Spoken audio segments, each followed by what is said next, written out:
Hi, and welcome to Lights of the Round Table. My name is Susanna, and boy, oh boy, do we have a great guest here today. Because if you have been investing on gold and silver, if you have been investing in any of the Stellar's uploaded assets that are up there, and you're a little bit concerned about what's going to happen, and you don't want to have the government come up to you, I brought a wonderful, wonderful person with tons of knowledge and years behind all of this. His name is Brent Johnson. Now, Brent Johnson is the director of Freedom Bound International. He also has a radio. Actually, you started in radio many years ago and in LA. And he is also a constitutionalist, but what he's good at is asset protection. And that's what we're going to be talking today. So welcome, Brent. And thank you for joining me. I have you before in the past with Mel Carmine at the XRP team. So to me, your face is familiar, but what a joy. And I'm very happy to have you here. Oh, thank you. I'm touched by that introduction. Thank you very much. And no, actually, I just to correct this, I started in radio way before I was in LA. When I started was 1993 on the now defunct Eagle satellite radio network out of New Hampshire. Tiny little thing in New Sure. Hampshire. I started out there. I moved on to WWCR, Worldwide Christian Radio, and I changed the face of shortwave radio when I did that. When I went on there at the beginning, all that they had in shortwave was pretty much a preacher sitting in front of a microphone reading scripture. There's nothing wrong with that, but that's all they had. Yes. My training, my history is as a theater person. I was a professional actor, and I studied improvisational theater. So I brought my showmanship into my radio show. I knew nothing about radio. I had no training or anything like this. And I created I call it a freedom variety show. And it was extremely popular. It was the #1 show in the Los Angeles commercial market on weekends during the summer of 2002. And you're one of the first to hear this, so this is kind of an exclusive. I've just arranged to get back on with that same station that I was on. It's KRLA 870 AM, Los Angeles. Tremendous station. That's going to be my flagship station for the resurrection of the Global Freedom Report, which is the name of the show. And it will start in early part of June. It will be on Saturdays from 5 to 7 p.m. Pacific time, 8 to 10 Eastern time. And it's absolutely tremendous show. I am excited to be bringing it back because there's much more. I had quite a listening audience back 20 years ago, but the audience available for now is so much greater. The government has just pushed people so far that so many more of them are ready to push back, and that's kind of what I help people do. And as part of the asset protection and everything is really about free. It's really about freedom. All of it is about freedom, and the freedom to own your property, the freedom to do what you do without harming anybody else. It's about freedom. And freedom in this case means, and this is what it always was intended to mean, freedom from government control. You're here. Something I used to ask on my show all the time, and I'll do it again, was either you own your life and get to decide how you will live, or somebody else does. Yep. Real basic. Very, Okay. very basic. Yep. Yeah, it is real basic. And I help people understand what freedom means. Freedom means freedom from government control. Mm-hmm. That's what the founding fathers spoke about. They didn't speak about freedom. They spoke about independence. Independence. When Independence Day comes up every year, everybody talks about Happy 4th of July. That's what everybody says. I don't. Okay. The 4th of July is nothing special. Every country, every place in the world has a 4th of July. Okay, there's nothing special about 4th of July. What's special is Independence Day. But because people are trained not to think of it that way. They don't say it. They're not out there. Happy Independence Day, which plants a seed that goes into people's minds. They think about it.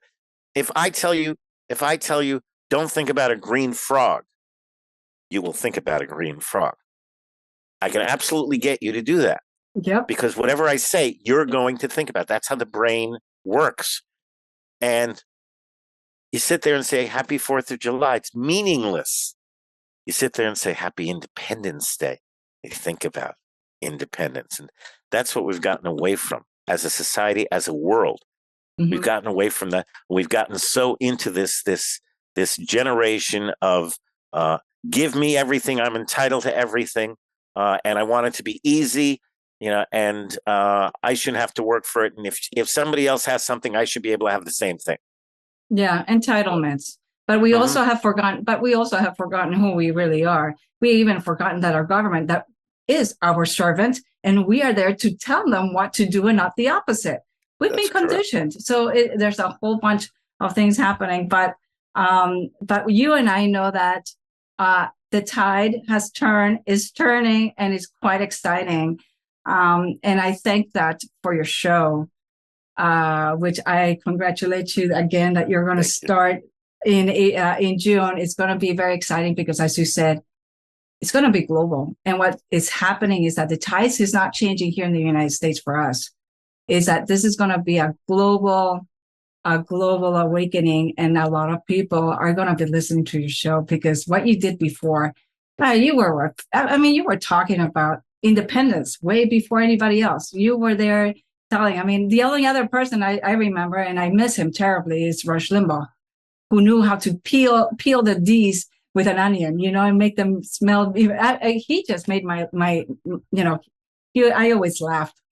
He made my day, and I always laughed at him. But yeah, there were very few who really spoke about real independence, real sovereignty, and what it really means to be free. And you've been championing this for a while, and also because not only for a while, but you are also very much into asset protection and your products and what you talk about, common law, common trust, and things like that. That is becoming a buzzword once again, and that's why I brought you here to sort of talk about what we need to do in order to still maintain or start.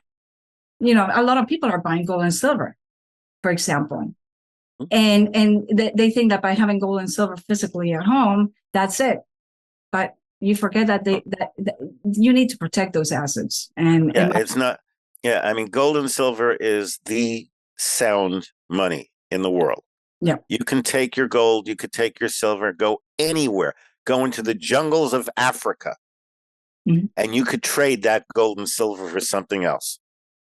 It's totally and completely recognizable as a medium of exchange. Absolutely, 100%. Legal tender. And it is worth, on a value scale, it is worth the same that it has been worth for thousands of years. You go back 100 years, what you could buy with a gold coin, you can buy the same thing with a gold coin today, pretty much. I mean, so gold and silver hold their value. I do not recommend people get gold and silver for investment. Yes, gold is going to go up in value, silver is going to go up in value, and all that, but that's not the reason to get it. You get gold and silver for security. Because if the entire world's finances collapse, you've got money. Yeah. And your money has value, and it will always have value. Where cryptos may come and go, fiat currency will come and go, your gold and silver will not go. It will always be there. So one of the first things I suggest to people, if you come into money, take some of that money, put it into gold and silver. Put it in a safe, put it in a vault, put it underground, and forget about it. Just forget about it. Don't use it, as long as you have other ways to get the things you want, just have it. And if you ever need it, it will be very worthwhile that you have it. And of course, if you run out of other forms of exchange, you can always take, there was one time that I had to go in and I had to sell much of my gold, because finances were such. Okay, when you need to do it, that's what it's there for. So yeah, gold and silver, tremendous. But property rights, and this is the issue of asset protection. There are three basic things that you need to protect if you are to be free. One is your life, one is your liberty, and one is your property and your property rights. Now, your life is up to you, your friends, your family, your associates, your like-minded acquaintances. That's how you protect your life. Your liberty requires you to stop using the government as a safety net. Okay, generations have been weaned on the idea of a chicken in every pot. FDR's great socialist, announcement back then. Government was not created and is not intended to take care of you. It's not intended to give you health care. It's not intended to give you money when you need it through welfare. It's not intended to educate your children.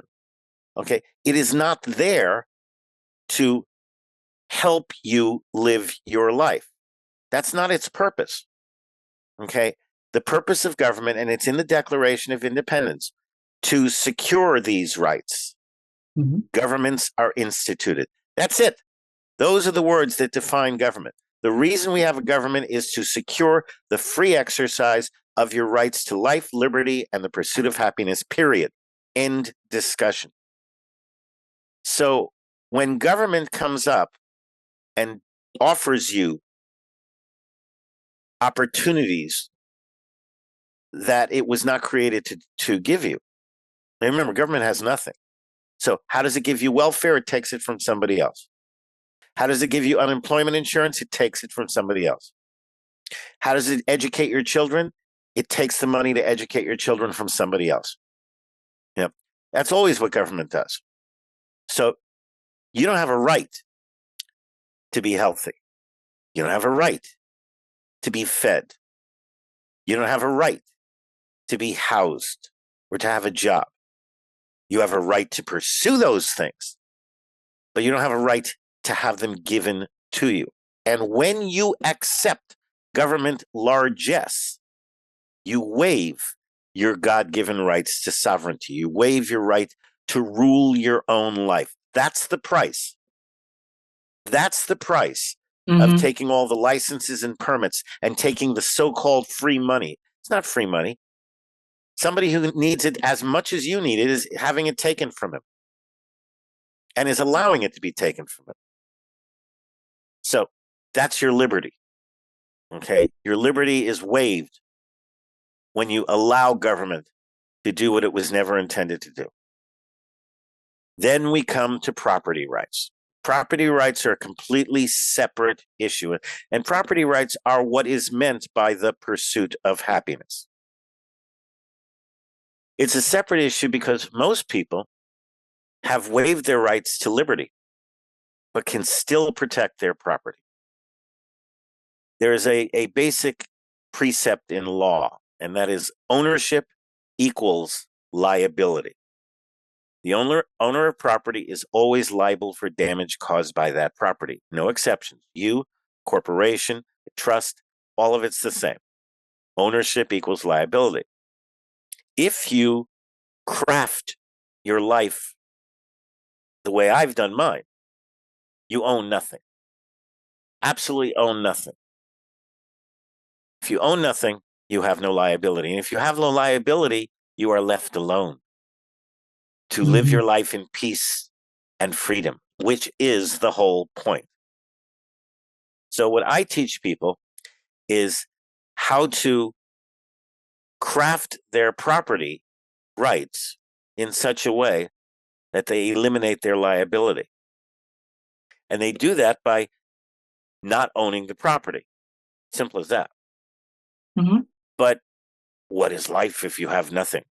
Well, I actually do pretty well, and I have nothing. I own absolutely nothing. Tell you a little story here.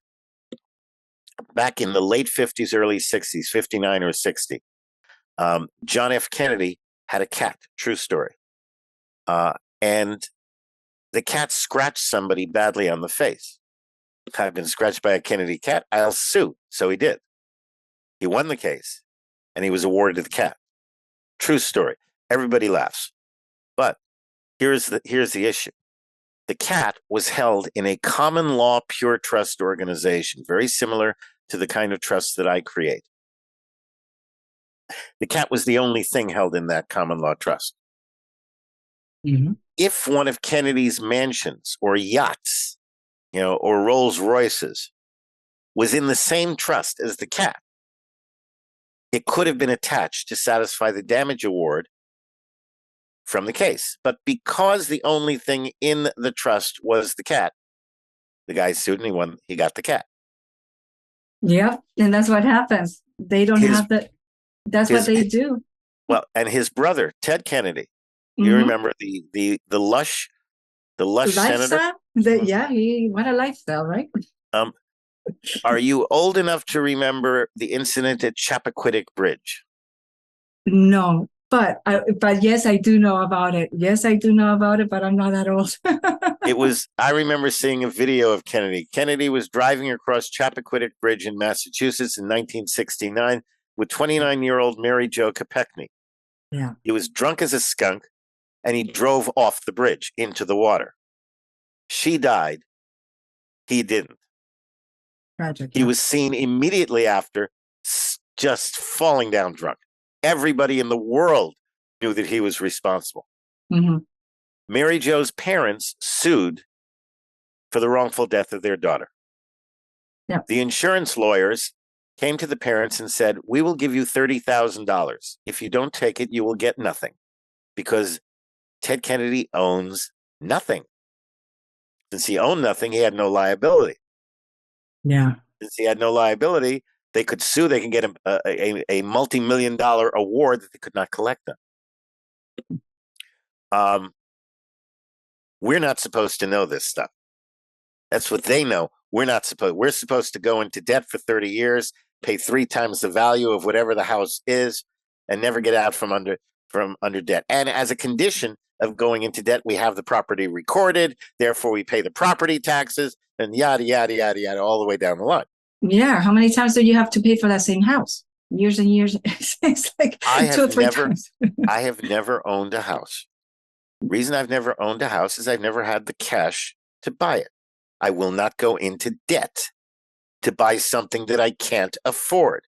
There is nothing shameful about not being able to afford something. I would love to buy an aircraft, but I can't afford to do so.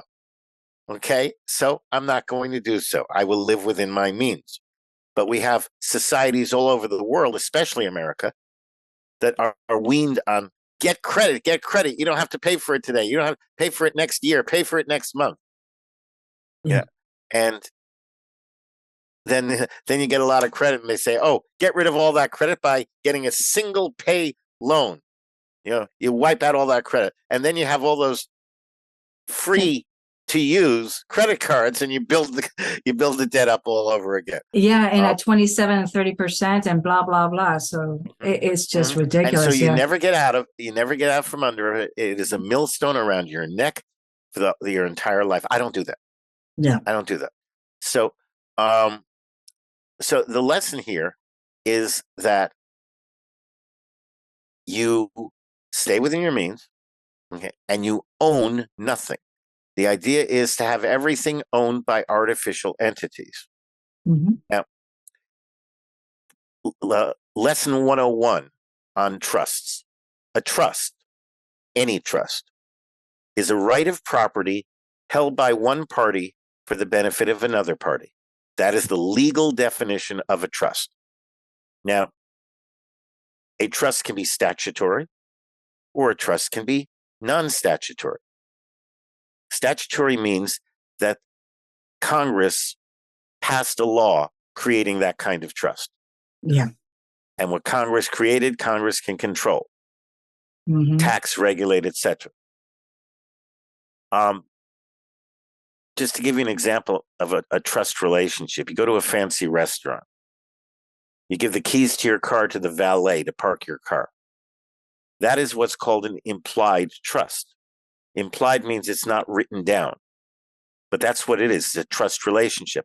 The valet has control over the asset, your car, for your benefit.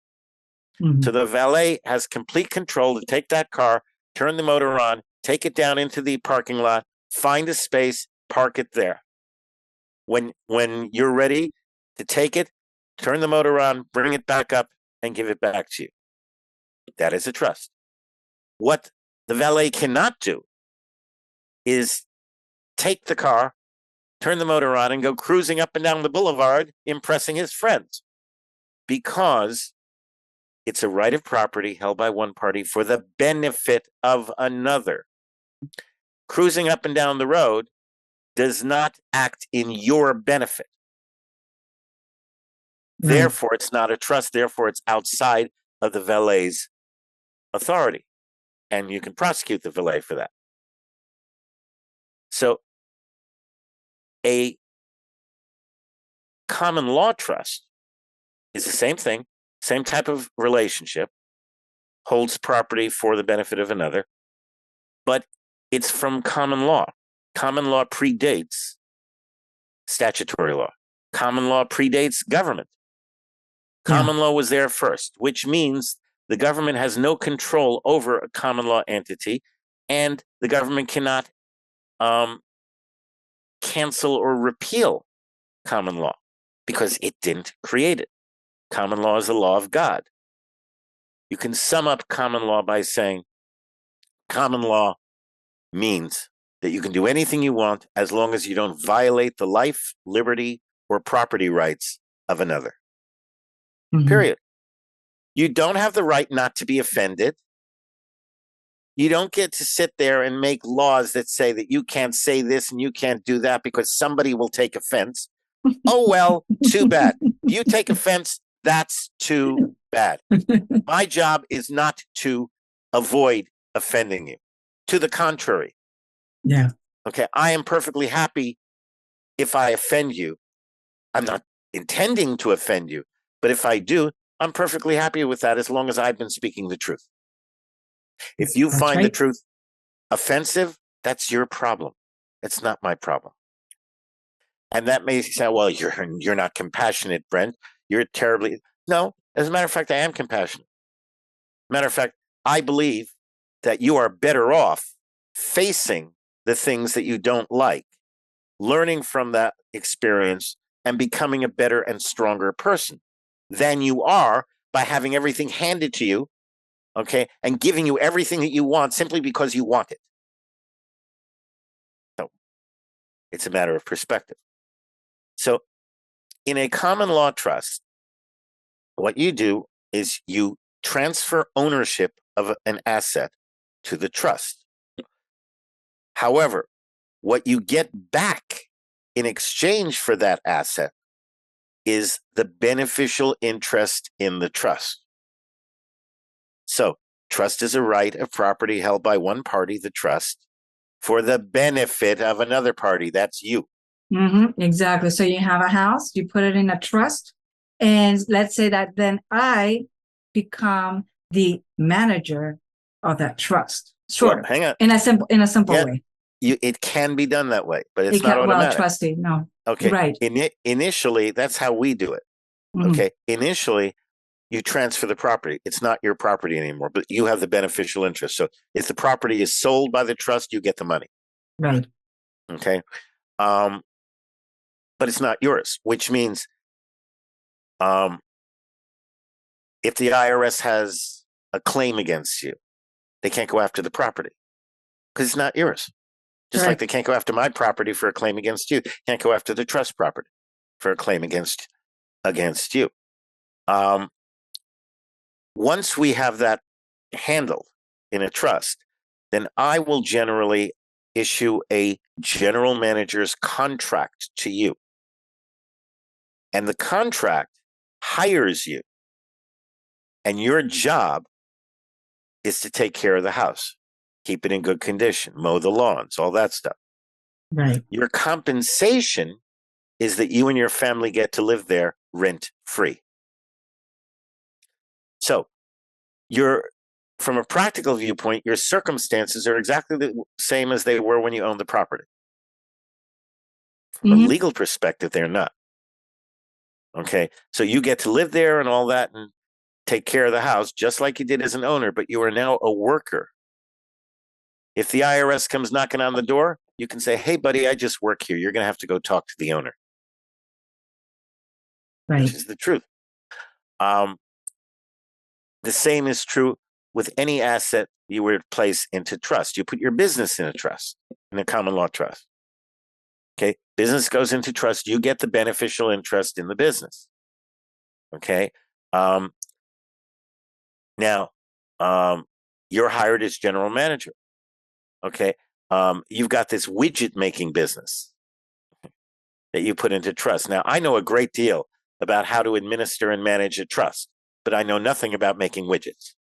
So I need to go hire somebody to run the day-to-day operations of the business. And who better than you, who originally created the business? So I hire you. Your job is to run the widget making business. You sign a contract. As part of the contract, you have compensation. Right. Let's say you get $1,000 a week by contract. And at the end of the week, a check is cut for $1,000. Okay, now that payment is compensation for labor. Compensation for labor legally is what's called a zero-sum transaction. Income is a profit or a gain from a transaction. I buy something for $1, I sell it for $2. I get to deduct the $1 that I paid for it, and the income I've made is $1. Everybody understands that. Well, you have a contract. You're going to work for 40 hours a week, and you're going to get paid $1,000. Okay. There is no income there.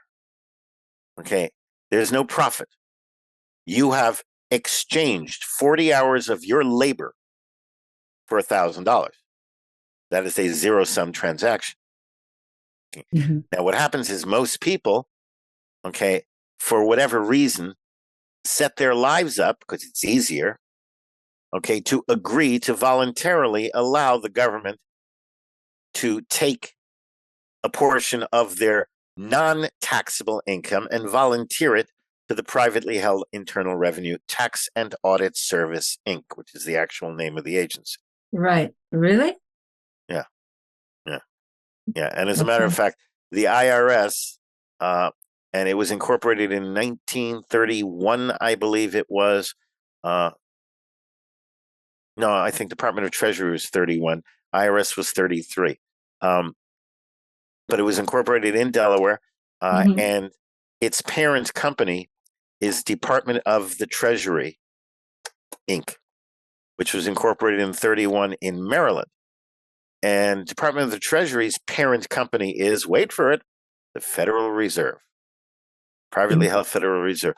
So the IRS is actually the grandchild corporation of the Federal Reserve, which means when you pay income tax, what you're actually doing is taking the money that you've earned that is inherently non-taxable, volunteering to send it to the Federal Reserve, which means it is being taken out of the U.S. economy and going to private bankers. So if everybody stopped paying income tax tomorrow, there would be a massive infusion of funds into the economy of the U.S. that is leaving it.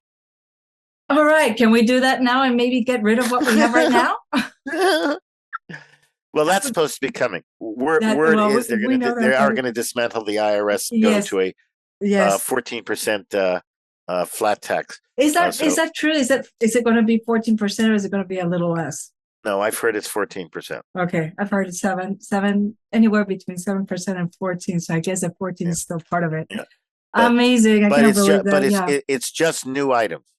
It's just new items. Yes, yes, and if you buy an old house, if you buy a used car, if you buy anything, those will be non-taxable items, and therefore, because the tax has already been paid on them. Of course. Exactly. Well, finally, I can't believe though. I cannot believe that people would voluntarily. Well, yeah, we We have been voluntarily been paying, but what Oh, a mess. I'll tell you how they did it, as a matter of fact, since we're on the topic, Yeah. and then I'll get back to asset protection. But the way they did it is in 1943, there was something called a federal law called the victory tax. The victory tax was created as a temporary, it was supposed to be a constitutionally apportioned tax, but it wasn't set up as an apportioned tax, so it wasn't constitutional. Um, there is, it's mentioned several times in the Constitution. There shall be no direct taxation, meaning tax on life, liberty, or property, without apportionment among the several states, and that has to be a temporary tax. And so, in that case, let's say there's a $500 million tax for the war effort. You pick the war. California has 50 million people. Okay, so California gets a bill. I'm sorry, California gets a bill for $50 million. Okay, California has 10% of the population. So California gets a bill for $50 million, 500 million, 10%, 50 million. Yeah. Let's say California has 25 million people. Everybody pays $2. That's apportionment. Okay. It doesn't matter if you're white or black, old or young, employed or unemployed, student or retiree. It makes no difference. Everybody pays $2. That's apportionment. And that's not what they did with the victory tax. With the victory tax, they made it a 5% tax, which means it violated constitutional provisions, because if you made $100, you paid more of a tax than if you made $50. It's not apportioned equally. Yeah. But putting that aside, nobody objected. This was gung-ho, let's go after Hitler and everything. Nobody objected at all. 5 cents out of every dollar, I'm happy to do it. In May of 1944, the victory tax was repealed. But the repeal of the victory tax was not announced. The American people were not told about the repeal. It was quietly done.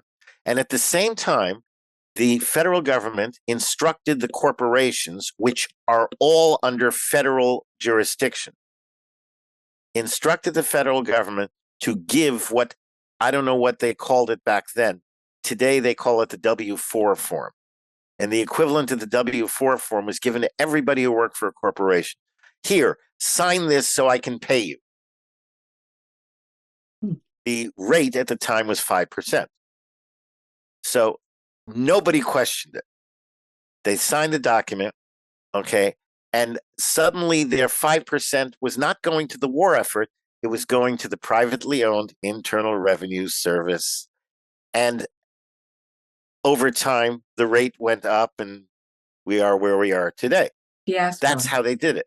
That's how they defrauded the American people. And very, very few understand that. Wow. But that's how they get away with it, because people aren't thinking. They don't want to think for themselves. They don't want to ask questions. Well, if I make an issue, they're going to fire me because I'm not doing what they say. Well, but Brent, all has to do with education. We have forgotten what our inalienable rights are. We have forgotten what our constitutional rights. We don't even know that we have to assemble. We forgot how to handle the form of government that we were supposed to be.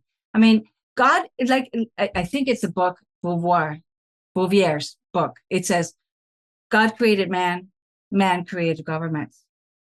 And we have lost that barrier where we say, hey, Mr. President over here, we tell you what to do, not the other way around. We have forgotten our checks and balances. And that's where we are right now. And that's what we need to sort of dissolve, right? The economy, the imploding of the financial business right now, the financial state economy, all not only here, but worldwide. We have to implode everything in order to come and bring something new, no? What we need to do is we need to stop complying. We need to stop doing what we're told just because we're told to do it. I wrote an article, a commentary once, called Organized Crime with a Badge. That's what you're looking at. That's what you're looking at today. Organized crime with a badge. But how do you stop in a practical sense to comply with a corporation when they can just come over here with the police, because that's why we have policy, police. Well, in the first place, every time understand the government cannot take your rights. Your rights were gifted to you by God. Okay. The government can never take your rights. They can take your arms, they can take your legs. They cannot take your rights. It's not possible. The only thing they can do is violate your rights. And the issue is this: when they violate your rights, there is an unspoken phrase behind it. What are you going to do about it? You need to answer that question. Yeah. When they violate your rights, you need to answer the question, what am I going to do about it? Okay. The freedom lover will say, I refuse to comply. I will not do what you say. You're going to come now and try and force me to comply. What am I going to do about that? I may meet force with force. That's one option. You know, and you can't get around this. You can't sit there and say, oh, I don't want to get involved. I don't want to get involved, because if you don't want to get involved, then you've answered the question. I'm not going to do anything when they violate my rights, at which point, okay, that's fine. You let them violate your rights, and therefore you don't enjoy freedom. And that's your choice. 97% of the people in America in 1776 made that choice. 3% fought the revolution. And look what happened. It is the 3% who make a difference. The 97% never make a difference in all of history. And here we are. 250 years after, we're that 3%, we're trying to just get us out of the loophole and out of the hole that we are right in order to enjoy and we take our liberties. Well, and you have to also understand that Thomas Jefferson said that liberty requires eternal vigilance. You don't get to sit back and say, I'm free, now I can rest. You never get to do that. That's right. You never, ever get to do that.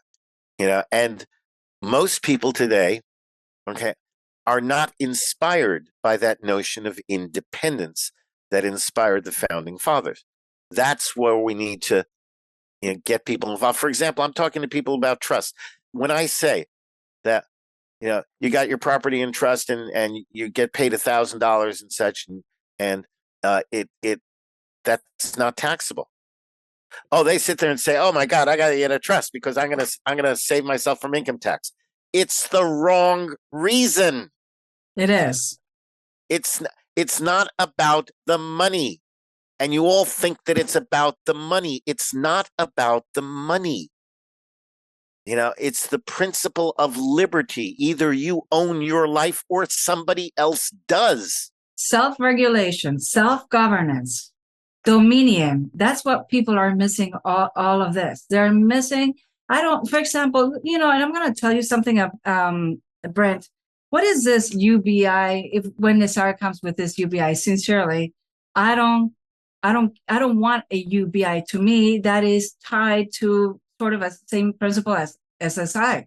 I don't want that. I want you to give me whatever it is on my trust that I deserve, and let me have dominion of what I want to do with my life. I just want to be left alone and be able to create generational wealth or whatever it is, go on with my life, with my children, my family, my values. And I don't want to be tied onto all these little things that they're telling you.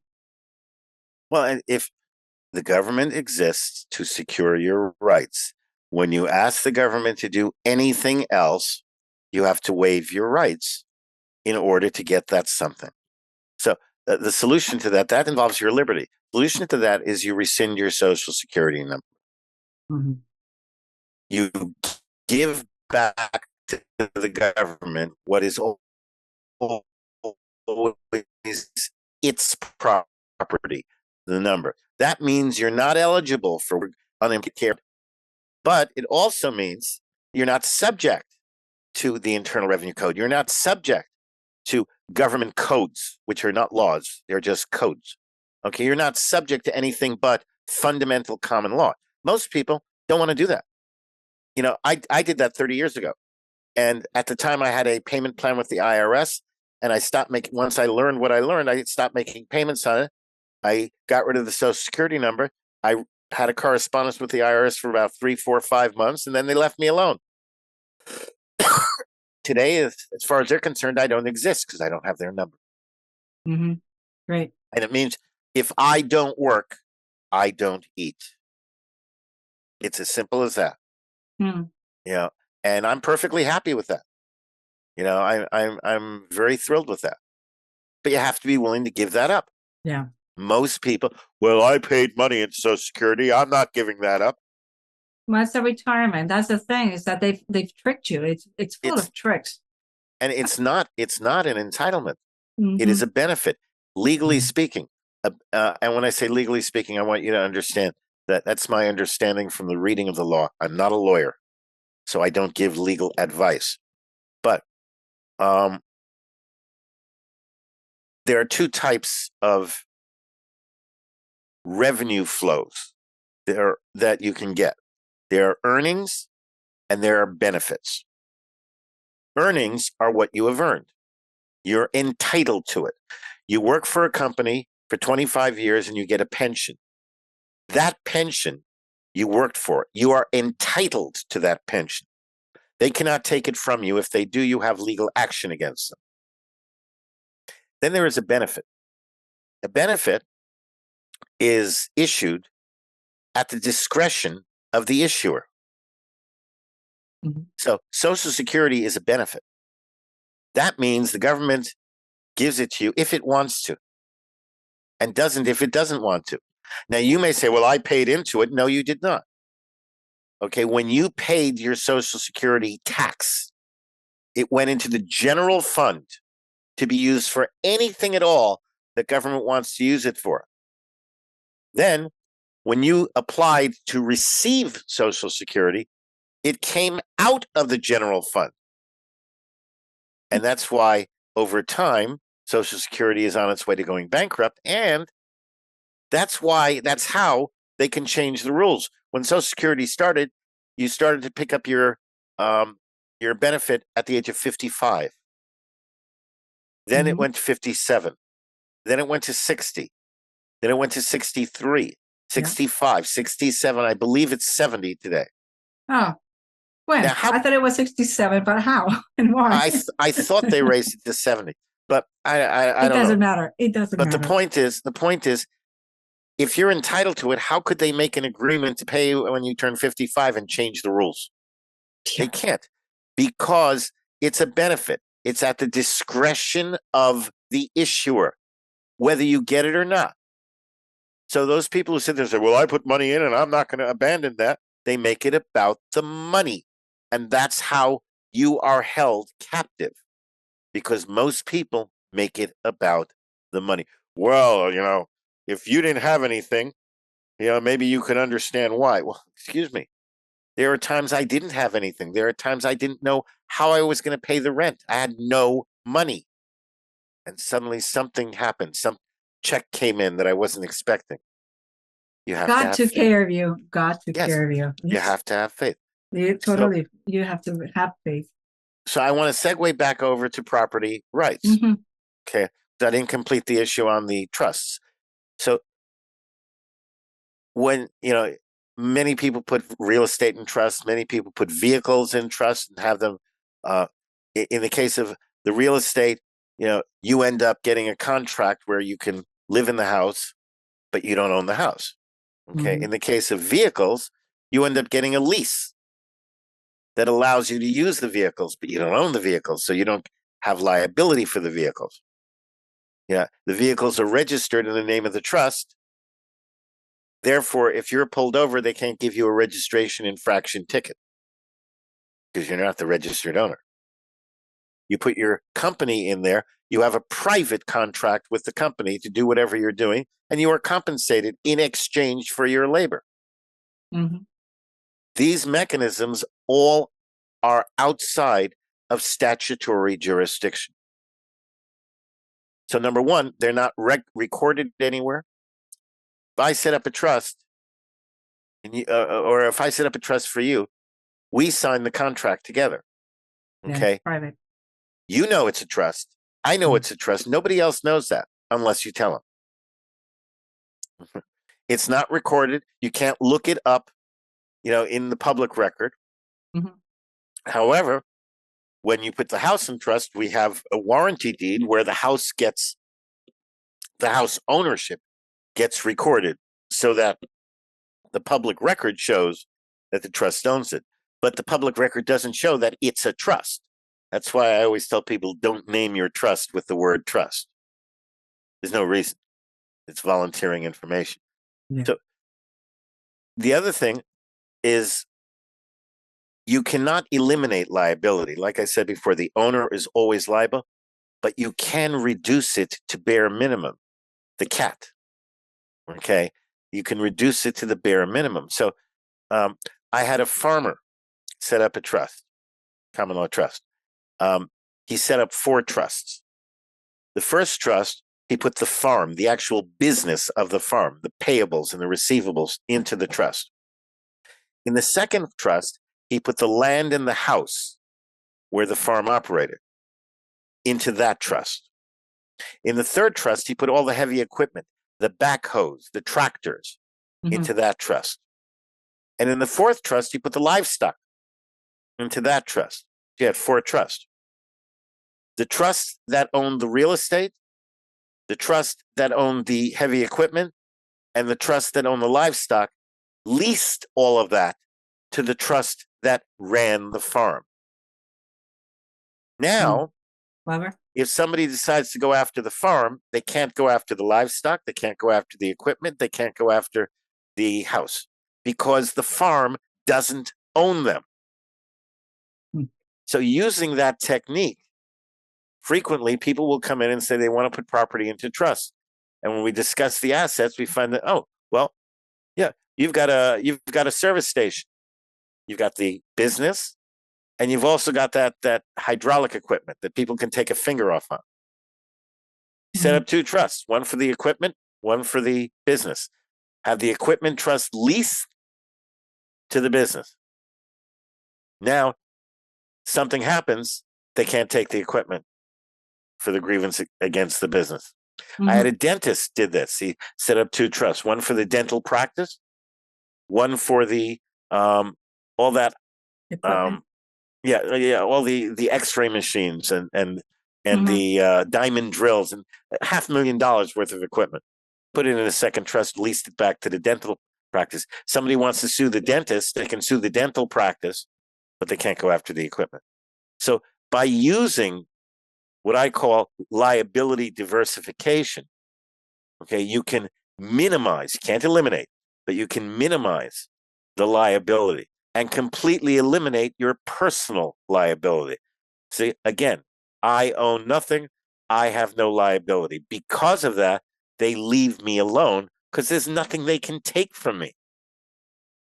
You're dealing with criminals. Criminals seek to take what's yours and make it theirs. I have nothing they can take. So they leave me alone. Doesn't matter to go on the air. It doesn't matter millions of people have heard what I have to say. It makes no difference. They can't see it, hear it, or do anything about it because it's not worth it to them. No matter what they do to me, I have nothing they can take. Yeah. And isn't it amazing, Brent, that most people, I think they're realizing that governments are actually a criminal enterprise after all. They're coming to realize few, but it's hard. It's a hard swallow because we put many have entrusted, their livelihoods to governments, and they're realizing that they're probably one of the most criminal enterprises out there. And absolutely. Thomas Paine, my favorite founding father, Thomas Paine once wrote that governments at their very best are a necessary evil. Yeah. Many people are familiar with that, but almost everybody hears that as governments are necessary. I view that as governments are fundamentally evil. They are. And that's the difference. Okay. Most people say, you see, government's necessary. I would say, you see, government's evil. And if it's evil, you don't truck with evil. You don't take You don't take from the poison tree. You don't take what the evil says that they're going to give to you, because they don't give you anything. Everything they give you has strings attached, and they risk nothing. They don't take Yeah. their own property and give it to you. They No, take they're the someone ones. else's property. Exactly. They do all the other. They do all the shenanigans, and they're always clean, right? Mm-hmm. But Oh, and also, government never does anything wrong. Absolutely are perfect in their behavior. Just ask any government official; he'll tell you. Governments yeah. never admit to doing anything wrong. If there's ever, for example, a plea bargain of some kind, they will always say in the plea bargain that we admit no liability. We admit no wrongdoing. So officially, government does nothing wrong, ever. Imagine. So, anyways, I'll tell you, friend, you're a wealth of knowledge. And can we quickly just talk one more thing that is your passion? You know so much about, and that's the RV and the quantum financial system. I believe you are involved. I know that you have some NDA signed somewhere because you're very careful what you can say and what you can't. So Okay. non-agreement, yeah. First So off, you have to understand that most of what I understand to be true and most of what I know to be true, I cannot discuss. Okay.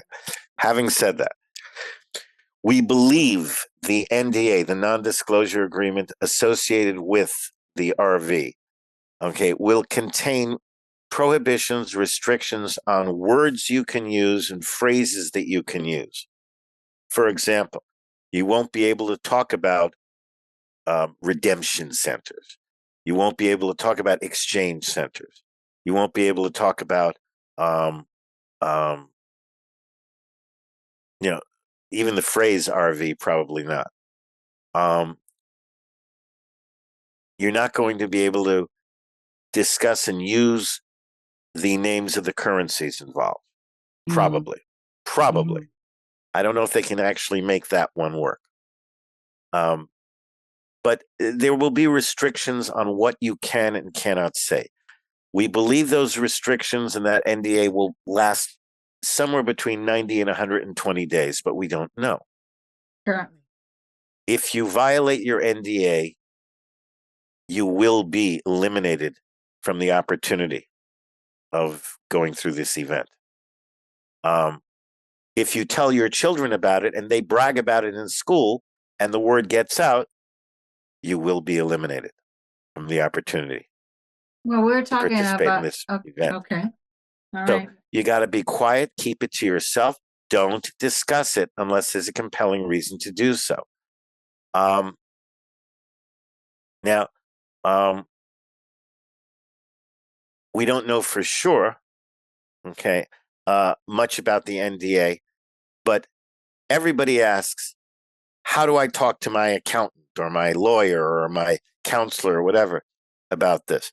And people have come up with the idea that they can come up with lists of people who are exempt from the NDA and just bring it down to your appointment. That is the most ridiculous idea that I have heard in a long time. And I have heard many ridiculous ideas around these issues. If you can come up with a list of 5 or 10 people who are exempt from the NDA, then everybody can. And that means, what's the point of the NDA? And that's how they're going to think. Okay. So it's absolutely absurd. Okay. Mm, They're not going to sit there and give you exemptions from the NDA. However, I do recommend that when you go to your appointment, you ask before you sign. First, read it and understanding. If you don't understand it, say, I don't understand this and I need it to explain to me. Once you understand everything, before you sign it, you ask them there, how do I go about having conversations with my accountant, my lawyer? If I go to talk to a wealth manager is going to ask me, what's the source of your funds? They're always going to ask that question. How do I respond to that without violating my NDA? That is an important question because everybody wants the answer to it. And the only way you're going to get a good answer to it is by asking the question and having them tell you the answer. Okay. mhm. I can tell you this much. It's all started. Funds are flowing. That's all I can tell you. I will not discuss rates, okay, because I don't discuss rates. I never discuss rates, okay. I've been hearing for years people say the rate's going to be this, the rate's going to be that. The truth is, nobody knows the rates. Absolutely nobody knows the rates. I have some people who are very much on the inside, and I won't even tell you what they've said the rates are, because as far as I'm concerned, it doesn't matter. This is not about the money.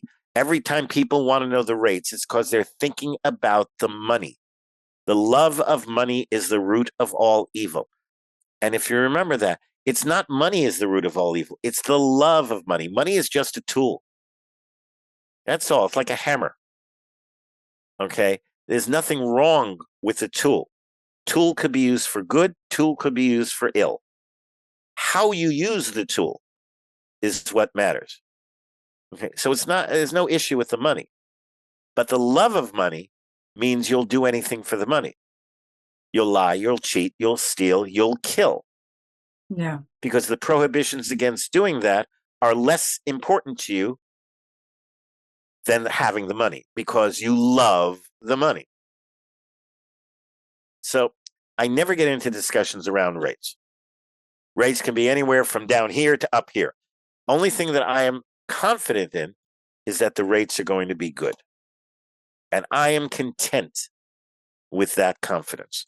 So I even will take, I have a Telegram room, and I even will take down posts that say this is the rate. I just did one today. Somebody came out and said this is going to be the rate of the dong. I just took it off. Yeah. I don't care. I don't care who it comes from. I don't care how credible that person is or not. I just took it off. I don't want that influence in my room. I don't want to draw people to my Telegram room because they care about the money. Yeah. The whole point of this event is to change the world to a better place. That's where the focus needs to be. Yes, very Okay. much so. And Very much so. the money will be what it is, and it will be fine. It's you know, and you have such a good point, because we are forgetting that it is to become ourselves, to gain free dominion, to become sovereign. And who made us sovereign if not God? No, that is correct. And so people forget that. And I can just imagine, how many the poor countries, they've been enslaved. China, for example, that China went back in the 2000s. They were making contracts with governments in Africa, so they could settle the infrastructure, and they could take the resources away. So there's so much need to actually, I guess, bring countries back, and to restructuring them, and have people go back into their countries and really have the love for their countries. I mean, this whole world needs to be fixed. Clean air, clean water, clean air resources, everything. Go ahead, Paul. My producer, my radio producer, long before I met her, she traveled around the world. She had a boyfriend who traveled around the world. And so she had occasion to go all kinds of places. And she was once in Kenya. And when she was in Kenya, and this is decades ago, when she was in Kenya, she came upon, through her travels, I don't remember where it was, but some small, tiny little village in a remote area where the people were so poor that they didn't even have milk cartons. They had to carry milk or water in aluminum foil. They were so poor, you can't even begin to imagine. She said they were the happiest people that she had ever seen in her life. I just know the story because she told it to me. Okay, but there is definitely a message there. Okay, money does not buy happiness, and money is not needed for happiness. Happiness comes from inside. Okay. How have you lived your life today? The closing to my show, my radio show, is at the end of the day, Would you be proud to tell your friends, your family, your loved ones, your children what you did today? Did you tell the truth? Did you keep your word? Did you honor your agreements? And if not, correct any trespass on your fellow and do it now. Don't wait for tomorrow. Tomorrow is too late. That's the message I leave people with. Not, did you make enough money today? I Yeah. mean, look at our whole society. What does it parents do? They want to make their children have a better life. So, you have a daughter. She's got a boyfriend. What does he do for a living? First thing out of that. What does he do for a living? That's the absolute first question. Yeah, parents Yeah. want their protecting And their children. but yeah, what I'm saying is true. That has to change. We have our system of values is warped. Very much so. It's the devil's system of values: money, position, and power. That's what it's about. And as long as that's what's most important, people will do anything for money, position, and power. And you see it all the time. We need to restructure the values of society: truth, honor, integrity. When those become more important than money, position, and power, there's nothing wrong. Again, it's a tool. Nothing wrong with money, position, and power. However, when you love it more than anything else, then it gets abused. So if your truth, honor, integrity is more important, then you can go out there and make money and have position and even have a business power, but not at the expense of truth and justice and integrity. And everything else trickles down from that. That's what I seek to do. That's what I want people, that's why I plant those little seeds where I teach them the difference between what you know and what you believe. Most people think they know things, and most of what they think they know, they actually believe. When is your birthday, Susanna? I won't tell you. Come on. Don't tell me the year. Just tell me the date. Oh, yesterday. Okay, really? Happy birthday. How do you know? Thank you. How do you know? Because I was told I was born that day. How do you know you were born that day? Because we have a birth certificate. Oh, so you read it someplace and you believed what you read. Maybe your mom told you.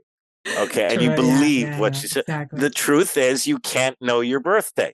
Yes. Okay, now your mom was probably a credible witness to the event, so it's reasonable that you believe her. But how many things in life are you told that you know them, that actually you take on belief, and are the sources of those pieces of information as credible as your mom was to the event of your birth? And if not, why do you believe them? How do you know it's true?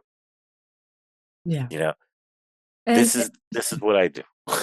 Yeah, it is what you do. And you do very, very well, Brent. I'll tell you, what a great show. Listen, I look forward. I'm so happy, first of all, that you're back in the good old USA. I know that you had a little bit of the chaotic few months up there. So I'm very happy to see you very well. Just for those who don't know, I was in the Kingdom of Tonga, tiny little place just on the other side of the international date line, 3.5 air miles or air hours northwest of Auckland, New Zealand. And they wouldn't let me leave because I hadn't been jabbed. I hadn't taken the poison mRNA, and I wouldn't. And they wouldn't let me leave. Yeah. I refused to comply. But I also refused to just sit back. Yeah, you were shouting. Oh, yeah. I went on the air in America. I went on the air in England. I went on the air in New Zealand. I had thousands and thousands of people calling the Tongan consulates, demanding that they let us go. I really created an international incident because I refused to comply. Yes, sir. You do so very well. If there's one thing I leave you with today, it's that message: refuse to comply. You said it a moment ago, Susanna, that you said that our rights come from God. Well, that's because we are all children of God. That means that we're all members of the royal family. Yep. Yeah. God is the ultimate sovereign. Therefore, we are all members of the royal family. Behave like it. Act like it. That doesn't mean you're better than anybody else, but it Have does dignity. mean that you have a character to live up to. Yes. And Live up integrity to that character. and dignity. That's right, sir. Well, great, great to talk to you, Brent. You're such a kick in the pants story. You're really a great person. I hope that you come back. And for all those who want to know where to find him, I'll put all those links. But listen, you can find him at freedomradio.us, freedomradio.us. It's a plethora of information. It's a superb site. You have so much. You can find everything about trust, product, services, documents. You have a whole bunch, including your radio shows and even blogs. So, hats off, Brent. Couple of things Yes. there, though. Let me also give out the phone number, okay? Because you can Okay. call me toll free. It's 888-385-FREE. That's 888-385-3733. I also do a regular Telegram, not Telegram, a regular conference call on Tuesday evenings, 8 o'clock Eastern, 5 o'clock Pacific. And you actually, you can either call into the number, and you go to my website, you'll see all the information. You can either call into the number for connecting, or you can pick it up on a replay. And you can also call in on a dialer, computer dialer, so it won't even cost you anything. Just go to the website and dial the number in. That's at 8 o'clock Eastern, 5 o'clock Pacific, Tuesday evenings, every Tuesday. Radio and also on the website, you'll see when I am on, like as soon as I get the links for this show, it will go up on the website, how to listen to this show. So that's where you'll find information of that sort. And again, you can always give us a call at 888-385-3733. Do check the website. It's a tremendous website. And I would also recommend to all of you my book, The American Sovereign, How to Live Free from Government Regulation. Just under 250 pages, full-size paperback. And it will change the way you look at life. I'm not kidding. It's not a piece of hype. I even tell you in the book, don't turn the page unless you're ready to shed your ignorance, because you can never get it back. And people have said to me they thought that was hype, then they turned the page and they can't go back. That's right. So, well, what is your Tuesday's conference all about usually? Anything, or is it about trust? Where I can, I will give intel on the RV. Okay, not a lot these days because I've been asked to keep it quiet. But I give what I can give. I also answer questions about appointments and things like that. I also talk about asset protection issues. I generally will tackle a particular topic, of some kind, do a monologue on it, and then I just open up the phone lines and let people call in with whatever's on their mind, whatever questions, whatever issues they want to share.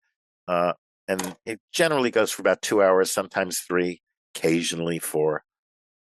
Well, I could see that. I mean, you're full of answers, and a lot of people have questions, especially these days, because everybody's getting a little nervous about the markets imploding and all that stuff. So there's a little bit of hype going on. But listen, thank you so much, Brent. I hope you do come back. My regards to Lee, your producer, wonderful woman too. And I will be happy to come back, but make sure you send me the links that I can post so people can listen to the show. Definitely. I sure will. Thank you so much, sir. It's a pleasure. And the pleasure is mine. Thank you.